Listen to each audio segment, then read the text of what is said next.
यादव जी, दो बातें हैं। के बाद नंबर एक बात, 5 साल नहीं चलेगी सरकार, ये कहकर क्या लोगों को भड़काने की कोशिश हो रही है? कार्यकर्ताओं में जो जमाया उत्साह है उसको बनाने की कोशिश हो रही है। और नंबर दो बात जो सीधे आप लोगों से जुड़ा हुआ है, यूपी में बड़ी सफलता मिली, ये फैक्ट है। लेकिन देखिए उधर उमर जो कि पहले कह रहे थे 22 विधानसभा चुनाव में आने दो सपाइयों का शासन, दीन के नाम पर मुसलमानों को भड़का रहे हैं।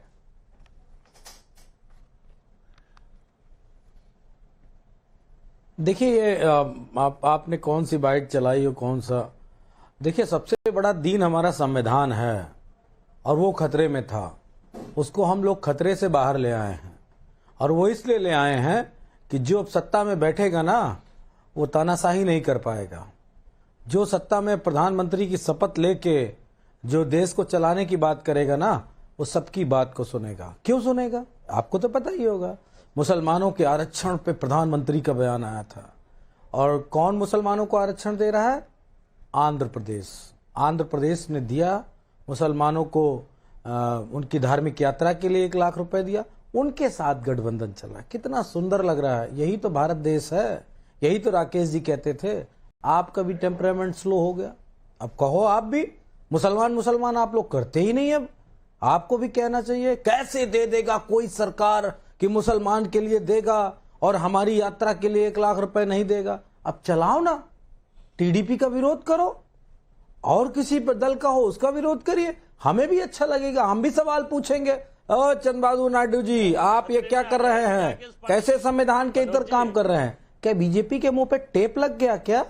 मुझे तो बड़ा हतप्रभ लग रहा है भाई कि अब ये देश एकदम से सिस्टमेटिक कैसे हो गया, प्रधानमंत्री कैसे एकदम से सही हो गए, कैसे अमित शाह जी सही हो गए। सत्ता की इतनी भूख है। खैर, आपको बहुत बहुत बधाई, मीडिया को बहुत बहुत बधाई। अब इस देश के नौजवानों के, महिलाओं के, मनोज जी, मेरा टेम्परामेंट जैसा है वैसा ही है। मैं भी पिछले कई सालों से काम कर रहा हूं और जब पहले काम कर रहा था तब कांग्रेस की भी सरकार में मैंने पत्रकारिता की है और बीजेपी की भी सरकार में, और कल दूसरी गवर्नमेंट आ जाएगी तो भी मेरा टेम्परामेंट यही रहेगा। लेकिन आप मेरे सवाल को छोड़कर, और मैं अभी भी मानूंगा और ये अभी भी कहूंगा कि इस देश का संविधान धर्म के आधार पर आरक्षण की इजाजत नहीं देता है। आप पूछो, धर्म के आधार पर आरक्षण की इजाजत नहीं देता है। लेकिन अभी भी आपने 1.5-2 मिनट बोला, आप उमर अंसारी पर जवाब नहीं दे पाए। सरकार से पूछोगे? आप उमर अंसारी पर जवाब नहीं दे पाए। कोई सवाल अहंकार से नहीं। मेरा टेम्परामेंट यही है, मैं इसी तरीके से सबसे सवाल पूछता हूं। ये आपको भी पता है, आपसे भी लंबे समय से जुड़ा रहा हूं। उमर अंसारी वाले पर जवाब दीजिए। देखिए राजू, एक मिनट नहीं, बिल्कुल राकेश जी, बिल्कुल राकेश जी। देखिए, हम किसी उमर अंसारी के जवाब देने के लिए यहां नहीं बैठे हैं, हम देश की सत्ता से सवाल पूछने के लिए बैठे हैं। अगर किसी को कुछ खतरा था तो उसका खतरा टल गया होगा, अगर किसी का कुछ खतरा नहीं था तो उसका खतरा नहीं रहा होगा। इसमें मैंने कौन सी बात कही? उमर अंसारी के बयान को आप कोट करके जो मैंने बड़े सवाल राइज किया आंध्र प्रदेश की सरकार को लेके, उस पर आप खामोश क्यों? नहीं, मैं कोई खामोश नहीं हूं। आप मुख्तार की बात आती है, आप जो है माफियाओं की बात आती है, उमर अंसारी की बात आती है, मुस्लिम वोट बैंक की बात आती है, तो आपका सुर एक तरफा क्यों हो जाता है मनोज जी? सवाल पूछते हैं कि इनसे कदों पूछे ना, हाँ इनसे कदों सवाल पूछे। ये लोग बहुत बड़े रक्षक है ना, ये तो हिंदुत्व दिन रात चिल्लाते थे, तमाम सारे लोगों को गालियां देते थे। अब इनसे पूछो कि जिनके साथ सरकार बना रहे हैं उनके साथ इनका रिश्ता कैसा है, किस तरीके से उनके साथ ये कोलैबोरेशन करेंगे, ये पूछिए ना। हमारी तरफ से तो सीधा सीधा यही सवाल है। और बाकी रही बात इस सरकार की, बनाओ भाई, बधाई आपको। हम भी तो कम से कम एक मजबूर प्रधानमंत्री देखना चाहते हैं जिसको संविधान के दायरे में रह के काम करने की आदत हो। नहीं, ये तो अच्छी बात है अवनिजेश जी, 100-150 सीट वाला प्रधानमंत्री मजबूर नहीं होता है, लेकिन जिसकी 240 सीट आ गई वो मजबूर हो जाएगा। अवनिजेश जी एक रिप्लाई फिर सिद्धार्थ यादव, चूंकि आपको कोट किया गया यानी आपकी पार्टी को तो आऊंगा, एक टिप्पणी अवनिजेश जी के पहले हो जाए। राकेश जी आजकल एक बात चल रही है। नहीं, मैं बिल्कुल चाहता हूं, बिल्कुल चाहता हूं मनोज जी, विपक्ष बिल्कुल मजबूत हो। चलिए अवनिजेश जी, ठीक है, हाँ तब ठीक। राकेश जी, भाई राकेश जी एक बात चल रही है कि कोई व्यक्ति किसी के घर गया तो उसने कहा भाई बच्चे से जरा पहाड़ा सुनाओ, तो उसने 2 दूनी 6 बोला, तो उसने शाबाशी दी पिताजी ने। उनका शाबाशी दे रहा, 2 दूनी 6 बोल रहा है। कहता कल तक तो 2 दूनी 8 बोल रहा था, मैं इसकी प्रोग्रेस ना देखूं मैं इसकी। तो हालत ये है, एक 100 से कम सीटें आने वाले पूरे देश में अपनी सत्ता को देखना चाहते हैं, जो सच नहीं है। जो सच है उसको स्वीकारना चाहिए कि देश ने इस देश में 240 सीटें एक पार्टी को दी हैं और बाकी सब जितनी भी पार्टियां हैं उन सबको मिलकर के भी 240 नहीं मिली हैं। तो देश का जनादेश बिल्कुल स्पष्ट है, इसमें कहीं कोई किसी भी तरीके का कोई भ्रम नहीं होना चाहिए, पहली बात। दूसरी बात, आज नायडू जी और नीतीश जी की बात कर रहे हैं। अरे भैया, आपने कोशिश कर तो ली, नायडू जी ने भी ठुकरा दिया आपको, नीतीश जी ने भी कह दिया कि दोबारा आप कभी नहीं आएंगे, आना भी मत मेरे पास। दोनों ने कहा ना, बिल्कुल साफ कहा। तो आपने जिस जिस पर कोशिश कर सकते थे आपने कोशिश कर ली, जनता पे कर ली, नेताओं पे कर ली, राजनीतिक दलों पे कर ली। हर जगह फ्लॉप होने के बाद, हर जगह फेल होने के बाद की स्थिति है, सरकार बन रही, कोई कोशिशों में कमी नहीं छोड़ी। लेकिन सबसे बड़ी दिक्कत तो अब आने वाली है कि जब ये लोग जाएंगे वोट मांगने, तो लोग पहले वोट देने से पहले कहेंगे पिछले 8,500 रुपए दो, पिछला 1 लाख रुपया दो, तब आना वोट मांगने।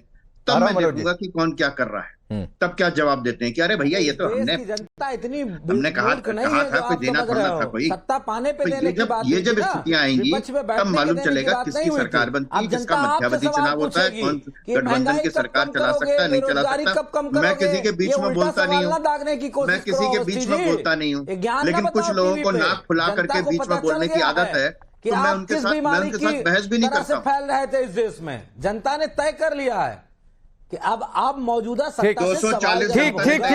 मनोज जी आपकी बातें नोटिस हुई। अनिकेश जी अपनी बात पूरी करिए। मैं फिर आता हूं मनोज जी आपके पास, प्लीज सुन लीजिए उनको। अभी पिछले दिनों आज 6 महीने पहले जब मध्य प्रदेश, राजस्थान, छत्तीसगढ़ और तेलंगाना के चुनाव हुए थे, तो इन्होंने कहा था कि नहीं देखो 10 लाख वोट हमको ज्यादा मिले। अब ये बता दें कि 10 करोड़ वोट किसको ज्यादा मिले, और ना उनकी कैबिनेट की, देश की जनता ने किसको ज्यादा वोट दिए, ये भी आप कर लेना। उस समय 10 लाख वोट ज्यादा दिख रहे थे। मैं सिद्धार्थ के पास जाऊं, लेकिन एक मनोज जी एक मेरी जिज्ञासा है, उसे शांत कर दीजिए। मनोज जी, एक मेरी जिज्ञासा है कि अभी कुछ दिन पहले ये खबर आई थी नतीजों के बाद कि अखिलेश यादव को जिम्मेदारी दी गई है कि नायडू से बात करें, नीतीश कुमार से बातचीत करें और संभव हो तो उन्हें इधर लेकर आए। क्या हुआ इसका? एक अपडेट आया है कि अखिलेश अब यूपी छोड़कर दिल्ली में रहेंगे, दिल्ली की सियासत में रहेंगे। अच्छा भी है, तीसरी लार्जेस्ट पार्टी है तो दिल्ली में मजबूत दावेदारी होनी भी चाहिए। लेकिन वो नायडू नीतीश को मनाने का क्या हुआ?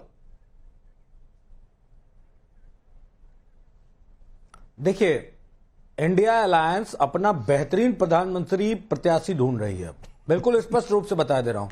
इसके बाद आपकी जिज्ञासा सारी खत्म हो जाएगी। हमको जिस दिन हमारा प्रधानमंत्री मिल गया उस दिन इंडिया अलायंस की सरकार इस देश में बन जाएगी। मैंने अभी आज प्रधानमंत्री का आज प्रधानमंत्री नहीं है आपके पास, इंडिया से होगा, एनडीए से होगा, अदर से होगा, जहां से भी होगा वहां से हम बना लेंगे। मैंने आज नहीं है मनोज जी, चिंता विपक्ष भी आज नहीं है प्रधानमंत्री का कोई उम्मीदवार आपके पास, मीडिया भी ना करे। बहुत बढ़िया चुनाव होगा, अभी हम ढूंढ रहे हैं अच्छा प्रधानमंत्री बनाएंगे। इसका मतलब जो जीते हैं उनमें से कोई प्रधानमंत्री नहीं बनाएंगे, परेशान ना हो, हम अच्छा प्राइम मिनिस्टर देंगे इस देश को। हम घिसा पिटा नहीं देंगे, हम रगड़ा वाला नहीं देंगे, हम बिल्कुल न्यू देंगे, नया, अच्छा, बेहतरीन। नहीं तो इनकी वाली 5 साल नहीं चलेगी मनोज जी, तो आप वाली 5 साल कैसे चल जाएगी? कोई बात ना हो, इनकी वाली 5 साल नहीं चलेगी, नहीं दे सकते हो। अच्छा चलिए, सिद्धार्थ कुछ कहना चाहते हैं, सिद्धार्थ बोलिए। इसीलिए इनकी वाली नहीं चलेगी, हम प्रधानमंत्री देंगे। अभी तक प्रधानमंत्री के योग्य कोई व्यक्ति नहीं मिला इनको। मैं राकेश जी, मनोज बात बहुत संक्षिप्त में रखूंगा। अभी तक पर मैं आग्रह करूंगा कि जब भी योग्य व्यक्ति इसमें नहीं मिला। अरे आप वाले ने भाई, आप यहाँ अवतार लेके आए हैं। मैं राकेश जी अपनी बात बड़ी संक्षिप्त में रखूंगा, पर इतने शोर शराबे में बात रखना संभव था। मनोज जी आपने कोट किया था बीजेपी को, उसका जवाब सुन लीजिए। और सिद्धार्थ भाई वो कह रहे हैं मुस्लिम आरक्षण पर आप लोगों का क्या होगा, आंध्र में जो हो रहा है उनके मैनिफेस्टो में जो है उसका क्या होगा, उस पर भी बोल दीजिएगा। मैं सब पे जवाब दूंगा, पर मैं बस एक आग्रह करूंगा। पिछली बार भी जब बोल रहा था तो लगातार अजय जी बोल रहे थे, अग्निवेश जी बोल रहे हैं। नहीं बोलिए आप बोलिए। बोल रहे हैं, थोड़ी सी, हम 4 ही लोग हैं, डिबेट में कुछ मर्यादा का पालन करें, मेरे से आग्रह। देखिए, अभी यहाँ पे हमारी डिबेट पर एक बात बोली गई, उन्होंने कहा देश का प्रधानमंत्री मजबूर है इसलिए बहुत मजा आया। बिल्कुल मजबूर नहीं है, मजबूत है। इस देश में आदरणीय प्रधानमंत्री नरेंद्र मोदी जी जैसा मजबूत प्रधानमंत्री आया है, इसीलिए आप लोगों को मिर्ची लगती है। ना प्रधानमंत्री इतना मजबूत होता तो मिर्ची लगती क्या? आप तो मौज में थे ही, अपनी मलाई चाटने की दुकान चली रही थी, कहां किसको कोई समस्या थी। इसलिए देश के मजबूत प्रधानमंत्री के आगे आपकी यही हालत होगी, आपके साथ होता रहेगा। दूसरी बात, अब इन्होंने कहा हम ढूंढ रहे हैं एक अच्छा प्रधानमंत्री, अच्छा कैंडिडेट ढूंढ रहे हैं। 10 साल 22 पार्टियां चुनाव लड़ गई राकेश जी, 22 पार्टियों में इनको एक अच्छा फ्रेश योग्य प्रधानमंत्री का कैंडिडेट ही नहीं मिला, वो इनको बाहर से लेकर के आना पड़ेगा, ये इनकी स्थिति है। तीसरी बात मैं गरीब बना दिया, ये चुनाव के 200 सीट लाने के लिए लड़ा था या सरकार बनाने के लिए लड़ा था? किस लिए लड़ा था? बना दिया, सबको गरीब कर दिया। मनोज जी, कोई समस्या है क्या? कुछ बात सुनने में समस्या है, समझने में समस्या है, बोलते कैसे? गाड़ी लगातार थोड़ी चलाएंगे। आप सुनिए तो, आपकी जैसी अभद्रता तो मैं कर नहीं सकता। आप थोड़ी देर में गाली गलौज में उतर जाएंगे, मैं वो भी नहीं कर पाऊंगा। बात तो सुनिए। ना, हमें ज्ञान नहीं, ना। मैं राकेश जी फिर अपनी बात नहीं रखता। आपको ये मनोज भाई रुक जाइए, सुन लीजिए उनको। मनोज भाई प्लीज सिद्धार्थ अपनी बात पूरी करिए, कोई आपके बीच में नहीं आएगा। Manoj Yadav ji please sir, please आपने बोला, आप सुन लीजिए। आपने कुछ गंभीर बातें उठाई, उसका भी जवाब सुन लीजिए, लेकिन सुन लीजिए उनको। सिद्धार्थ बोलिए, ध्यान दे रहे थे प्लीज रुक जाइए भाई। करने लगे, मनोज जी प्लीज रुक जाइए। आपने आंध्र को लेकर, नायडू सुनिए ना, उनके मैनिफेस्टो को लेकर, मुस्लिम आरक्षण को लेकर कुछ पूछा था। अब जवाब सुन लीजिए सर, वरना देश की जनता कहेगी आप जवाब नहीं सुनना चाहते हैं। 37 सीटें आई हैं, तो 37 सीटों वाली गंभीरता भी थोड़ी सी रखिए, सुनना चाहते। ठीक है सिद्धार्थ बोलिए। अच्छा मनोज जी, वो राकेश जी आपकी ऐसी रिक्वेस्ट पे मान जाते हैं। उनका नाम मनोज जी थोड़ी होता, राकेश जी नाम होता, पर कोई बात नहीं, आशा करता हूं मान जाएंगे। देखिए स्थिति इनकी ये है, पता नहीं, मैं समझ नहीं पाता ये चुनाव जीतने के लिए लड़ रहे थे या 200 सीट 150 सीट के लिए ही लड़ रहे थे। देश की जनता ने 1962 के बाद पहली बार एक ऐसा मैंडेट दिया कि पुनः एक प्रधानमंत्री बढ़े हुए वोट। मनोज जी प्लीज अभी सिद्धार्थ यादव के बीच में कोई नहीं आएगा, प्लीज पीसीआर इंश्योर करिए प्लीज। मनोज जी प्लीज, सिद्धार्थ जी बोलिए। 22 करोड़ वोट हमको 2019 में मिला था और इस बार 23 करोड़ वोट मिल रहा है। ये बात राकेश जी इंपॉर्टेंट है। अब मैं सीधा इनकी बात का जवाब दे देता हूं, इससे ज्यादा ये मेरे को सुन भी नहीं पाएंगे, मिर्ची ज्यादा लग जाएगी।